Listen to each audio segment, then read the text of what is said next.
Hi, I'm Claire from the Solopreneur Coach. Welcome back to the weekly coaching question, and welcome if you're joining us for the first time.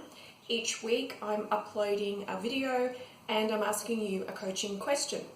Now, a coaching question is a little bit different to a normal question. It's going to help you to think a little bit differently, open up some new ideas, or just consider things maybe you hadn't considered before. The topics are sometimes related to business and sometimes to personal life because it's all connected.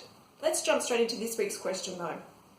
This week's question is, how will you review 2020?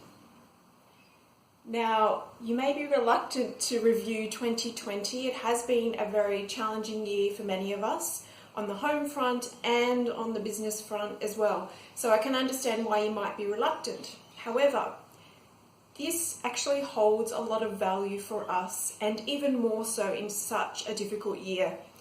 So all of the challenges, all the changes, all the shifting that we needed to do has caused a lot of unsettling feelings, and it's caused a lot of, maybe in some ways, disruption. But we've actually had to change things, and we've had to pivot, and we've had to learn. And so what we can actually get out of that at the end of the year is a lot of value. We would have learned a lot this year, not just about ourselves and how we can adapt and change, but also within our own business, what works, what doesn't work, what is most important. So how will you review 2020 is the question for this week.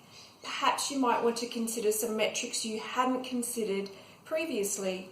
So maybe each year when you review, you look at your sales goals, and that's the most important thing for you. Is that the case this year? Perhaps you want to put in a different metric. Maybe you want to just consider whether you had retained your client base.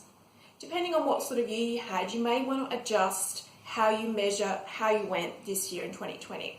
You also want to consider how you were flexible, how you were able to adapt, and of course, if you want to maintain those changes into the next year. So it's really important that you do a review before you start to look at any goals or projects for the next year. The question for this week is, how will you review 2020? And thank you so much again for watching. Hope to see you again next week. Have a fantastic week. Bye.